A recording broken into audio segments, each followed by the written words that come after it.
में हमारे माता उत्तरा के गर्भ में हमारी जो माता थी उत्तरा जी, उनके गर्भ में जो जा करके और हमारी रक्षा किया था ब्रह्मास्त्र से, उस व्यक्ति का, उस व्यक्तित्व का स्वभाव बहुत सुंदर था, उसका स्वरूप बहुत सुंदर था। आज तक मैं जब से हुआ हूँ, पैदा हुआ तब से उसको हर जीव में ढूंढता हूँ, हर जगह ढूंढता हूँ, लेकिन पता नहीं क्यों मिल ही नहीं रहा है। हे सुखदेव जी, अगर आप जानते हो तो आप उनके चरित्र को सुनाइए। सुखदेव जी ने कहा ठीक है, अगर आपकी इच्छा है, क्योंकि आपका जो मनोभाव है वो बहुत सुंदर है, क्योंकि भगवान का चरित्र ही ऐसे होता है कि कितने देव भगवान के लीला चरित्र को कितने बड़े कोई ऋषि महात्मा तपस्वी हो जाएं, उनको भी इसको सुन करके राम कथा जे सुनत अघाई, राम कथा जय सुनत गाई।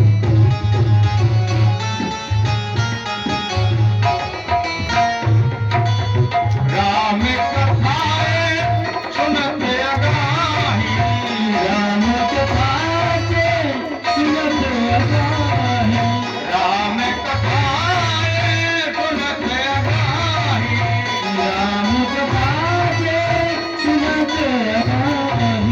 रस विशेष तेने ज्ञान बिना,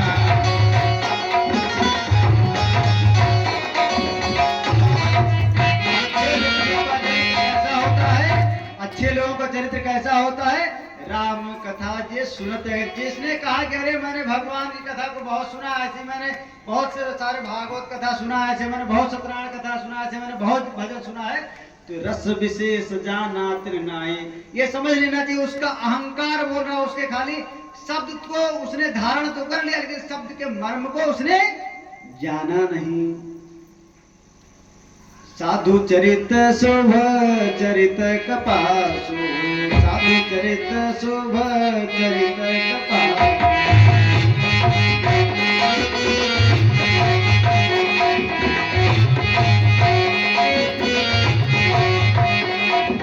निरस विशद गुणमय फल जातु।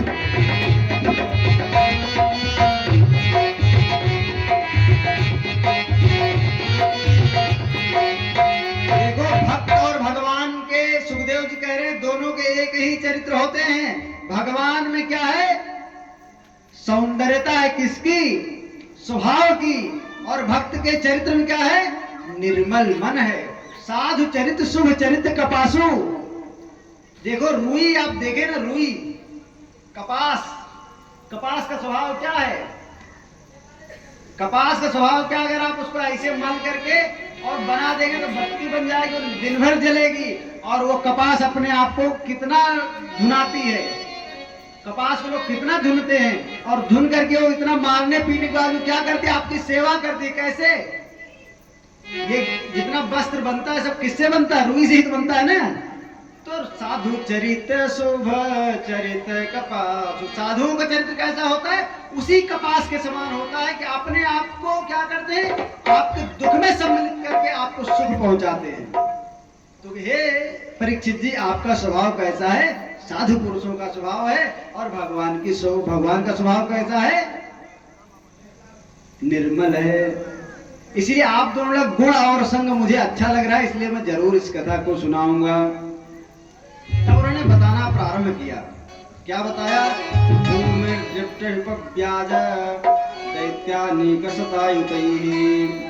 आक्रांत भूमिभारेण ब्रह्मांडं शरणं जयो। अब देखो, गंभीर होकर के कथा को सुनिए, मुश्किल से 10 या 15 मिनट में भगवान का जन्म होगा। तब तक अन्य जो तैयारियां हैं, उसको यजमान से निवेदन है वो अपनी तैयारी पूरा कर लें। तो सुखदेव जी ने कहा कि जब आतताई लोग होते हैं इस संसार में, जो राक्षस होते हैं, वो जब राजाओं का वेश बना करके, नेताओं का वेश बना करके आकर के चुनाव लड़ने लग जाते हैं, और हम लोग 8-8 हजार रुपए बिकने लग जाते हैं, तब जब जाकर के वोट डालते हैं, तो ऐसे जब राजा लोग बन जाते हैं ना, तब क्या होता है, वो राजा लोग क्या करते हैं, हमारे ऊपर अत्याचार, हमने उनको वोट दिया और हम हमारे ऊपर ही, हमारे लिए ही वो कष्टकारक बनने लग जाते हैं। ये सुखदेव जी कह रहे हैं, क्या कह रहे हैं? भूमिर दृप्त ब्याज दैत्यानीक शतायुतई। जब हजारों हजार जो दैत्य हैं, जो राक्षस हैं, वही जब राजा बनने लग जाए और हम लोग ऐसे ही लोगों को चुन लें, तब क्या होगा? अरे धर्म रहेगा क्या? धर्म को रहने देंगे क्या? क्योंकि उनको तो नरक ही दिखता है, नरक ही अच्छा लगता है। सुअर देखे हैं ना, सुअर को क्या चाह, अगर आप अभी बहुत सफाई करने, सुअर क्या कहता है अपने मन में? अरे भैया कहाँ इसको लेकर के जा रहे हो, यही तो हमारा घर है। अरे जिन नेताओं का घर नर्क है, जिन नेताओं का मन जो है नर्क है, वो क्या आपको अच्छी जगह पर रखेंगे क्या? वो आपको सत्संग में रहने देंगे क्या? वो आपको अच्छे स्वभाव में रहने देंगे क्या? वो तो आपका जीवन ही नर्क बना देंगे। यदा यदा हि धर्मस्य ग्लानिर्भवति भारत अभ्युत्थानमधर्मस्य तदात्मानं सृजाम्यहम्। जब ये राजा लोग आतताई हो जाते हैं और हम लोग लोभी हो जाते हैं, तब क्या होता है? भगवान को स्वयं आना पड़ता है। इसलिए प्रजा को चाहिए वो लोभी ना बने और उसको चुने जो व्यक्ति ऐसा हो जो भगवान का भक्त हो, धर्म में निष्ठा रखता हो, धर्म में विश्वास रखता हो। धार्मिक व्यक्ति ही इस संसार को चलाने में सामर्थ्य रखता है। आप जितने राजाओं को देखेंगे, वो सब राजा कैसे हैं? धर्म प्रवृत्त हैं, धर्मवान हैं।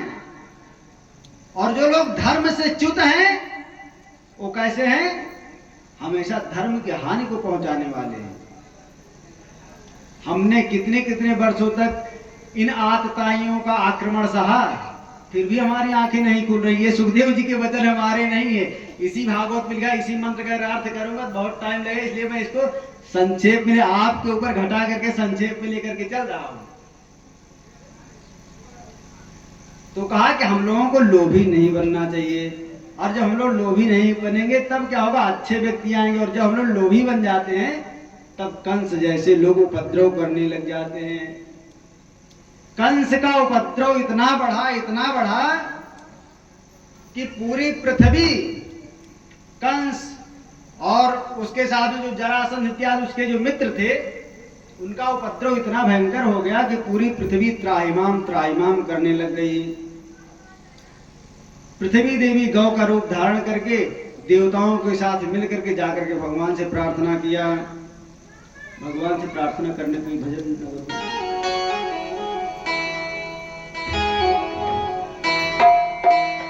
मुझे है काम ईश्वर से, मुझे है काम ईश्वर से, जगत रूपे करो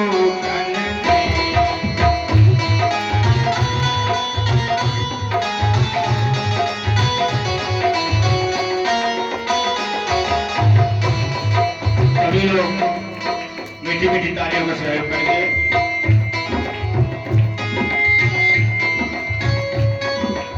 कुटुंब परिवार सुतेदारा माल धन लाज लोकन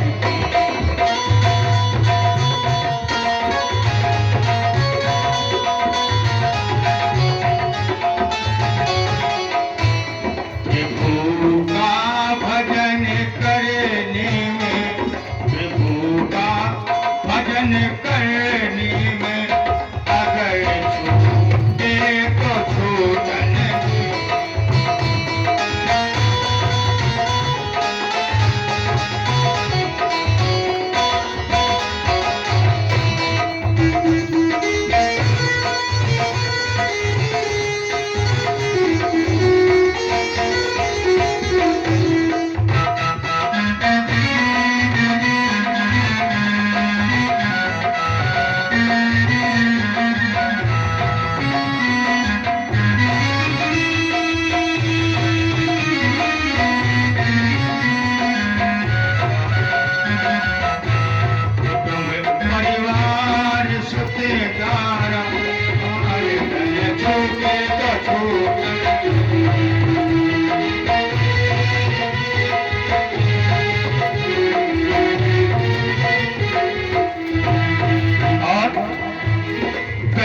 संकट में संतन की करूं कल्याण में अपना।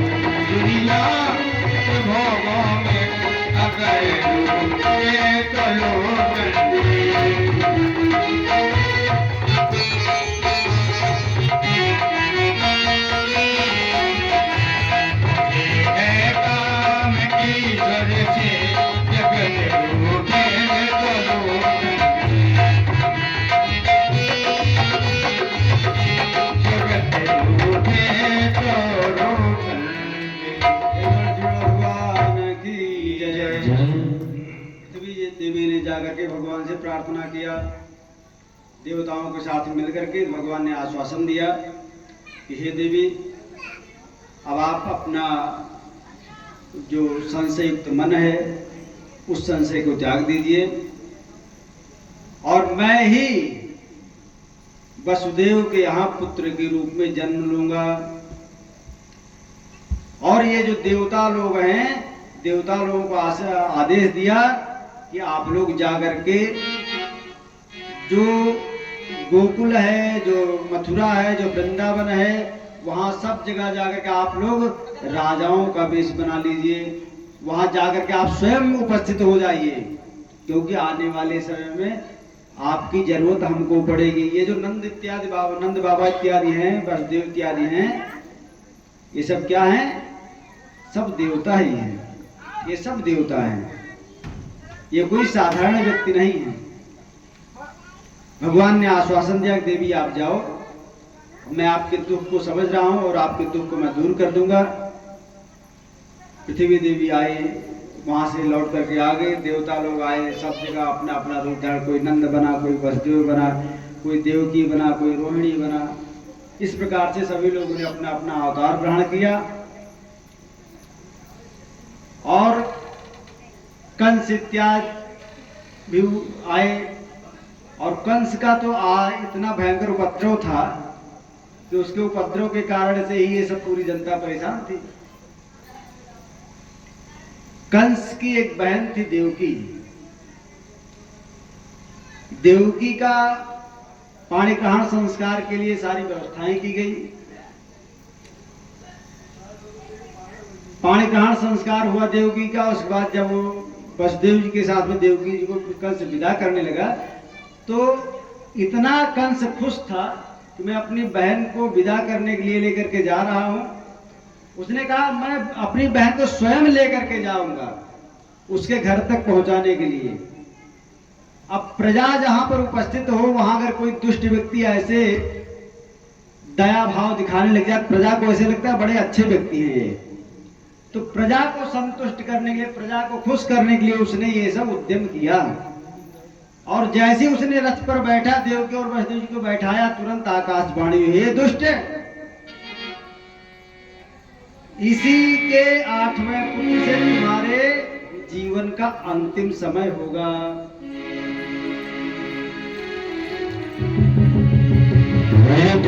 कंस, जिस बहन का तुम विवाह करने जा रहा हो, उसका 8वां पुत्र तेरा काल होगा।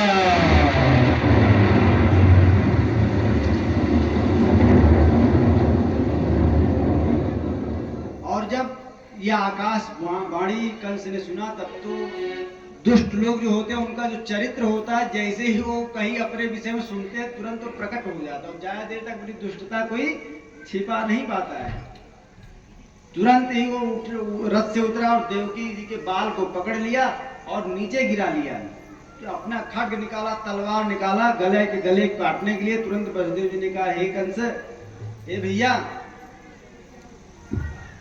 आपको तो इससे तो कष्ट है नहीं, देवकी से। अरे इनके 8वें पुत्र से आपको कष्ट है। आप ऐसा करो कि देवकी को छोड़ दो, क्योंकि अभी इनका पाणी ग्रहण संस्कार हुआ और इतनी इतनी समाज के बीच में तुम्हारी प्रतिष्ठा है, तुम अपनी प्रतिष्ठा मत खराब करो। ये सामनीति है। सामनीति में क्या होता है कि व्यक्ति की प्रशंसा करना चाहिए, प्रशंसा करके उसके दुष्टता को समाप्त करना चाहिए, दुष्टता के ऊपर पानी फेरना चाहिए।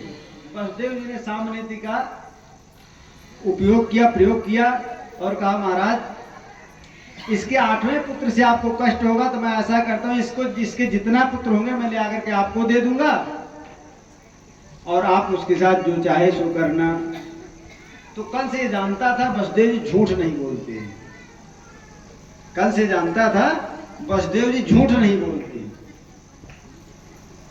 कंस ने क्या किया कि कहा कोई बात नहीं, वसुदेव जी की बात पर हमको विश्वास है, ऐसा करते हैं कि इनको वहां न ले जाकर के यहीं रखते हैं। अपने मथुरा में ही उसने जो है कंस ने रखा। नारद जी आए, नारद जी आए, कहा देखो भैया ये जितने सब आप जिनको बहुत अच्छा समझ रहे, अपना हितू समझ रहे हैं, ये सब आपके शत्रु हैं। कहा कौन शत्रु? कहा ये वसुदेव देवकी जो है ये सब देवता हैं। नारद जी पहले ही बताए हैं ये सब, पहले ही नारद जी ने आकर के एकदम सही सही बता दिया कि भैया ये सब देवता हैं, इनको आप अपना मित्र मत समझिए। कंस ने इतना सुना, कहा इनको ऐसा करो तुरंत कारागार में डाल दो, तुरंत कारागार में डाल दिया। और जब कंस ने देवकी और वसुदेव को कारागार में डाल दिया, तब जब प्रथम संतान हुई देवकी और वसुदेव के, तब वसुदेव जी लेकर के अपने वचनानुसार उस वचन को सत्य करने के लिए लेकर के आए। कंस को उस बच्चे को देख करके दया आ गई, दया के भाव में आकर के उसने कहा कि हे वसुदेव जी मुझे तो 8वें गर्भ से कष्ट होगा, मुझे तो परेशानी 8वें गर्भ से, तो हम इस अबोध बालक को क्यों मारेंगे, आप इसको ले जाइए। वसुदेव जी ने कहा कि आपकी ये आपका स्वभाव देख करके मुझे बहुत अच्छा लगा और मुझे आशा भी थी कि आप ऐसे ही करेंगे। परंतु वसुदेव जी अपने मन में विचार कर रहे थे कि कंस का स्वभाव दुष्टता का है और दुष्ट व्यक्ति जैसे ही कुछ गड़बड़ बात सुनता है तुरंत ही उसकी दुष्टता प्रकट हो जाती है। उनके मन में शंका तो थी। इतने पर जैसे ही वसुदेव जी वहां से हटे, तुरंत नारद जी ने कहा अरे ये बताओ, ये कमल देख रहे हो ना, कमल में इतनी पंखुड़ियां हैं, इसमें से कौन सी पहली पंखुड़ी है? अरे तुम जिसको छोड़ रहे हो सकता है वही 8वां हो जाए। अरे कमल की पंखुड़ी गिनो तो आप किधर से गिनोगे ये पहला है? कोई बता सकता है? नहीं बता सकता है। तो कहा महाराज ये देवता लोग बड़े चतुर होते हैं, ये देवता लोग बड़े चतुर होते हैं और ये तो कोई भी 8वीं बात बता देंगे आपको, कोई भी बात कर देंगे, और उसमें से विष्णु तो सबसे ज्यादा मायावी है, इसलिए सावधान रहो। तुरंत ही कंस को ये सब बातें स्मरण होगी, हाँ ये बात बाबा जी आप बात सही कह रहे हो। तुरंत तो गया कारागार में और बालक को ले करके तुरंत पटक दिया, बालक का देहावसान हो गया। ऐसे 7 बालकों को मार दिया। भगवान ने जब देखा कि इसका अपराध बढ़ गया, पूरी तरीका से अपराध बढ़ गया है, तब तुरंत ही भगवान ने अपनी योग माया को आदेश किया, अथाहमंस भागेन देवक्या पुत्रतां शुभे प्रपास्यामि तुम यशोदायां नंद पत्न्यां भविष्यसि। भगवान ने अपने योग माया को कहा, हे कल्याणी, अब मैं अपने समस्त ज्ञान बल आदि अंशों के साथ देवकी के यहाँ पुत्र बन करके जाऊंगा, लेकिन आपको क्या करना है? और तुम नंद बाबा की पत्नी यशोदा के गर्भ से जाकर के जन्म को ग्रहण करो। तुरंत योग माया ने आकर के क्या किया? भगवान तो यह देवकी के गर्भ में आए और यशोदा के गर्भ में कौन आया? वो योग माया आई। तो जब भगवान अपनी योग माया को कहीं भेजते हैं तो माया का प्रभाव ऐसा होता है कि इतनी विलक्षण होती है, व्यक्ति समझ नहीं पाता है। जैसे हम लोग कभी भगवान की माया को समझ नहीं पाए थे। एक यहाँ कथा बोलना चाह रहा था, लेकिन समय का ज्यादा अतिक्रमण हो रहा है और हमारे यजमान का भी चेहरा गिर रहा है, तो इसलिए यजमान को प्रसन्न रखना जरूरी है।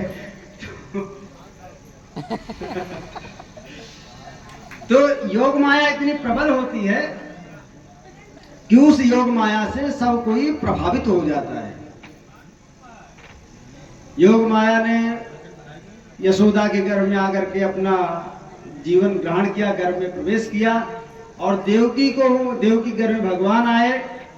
तो जब भगवान को प्रकट होना हुआ तो वहां एक प्रकाश हुआ, उस कारागार में एक प्रकाश हुआ, और प्रकाश इतना दिव्य था कि उसी प्रकाश में ही बिंब दिखने लगा, एक परछाई दिखने लगी।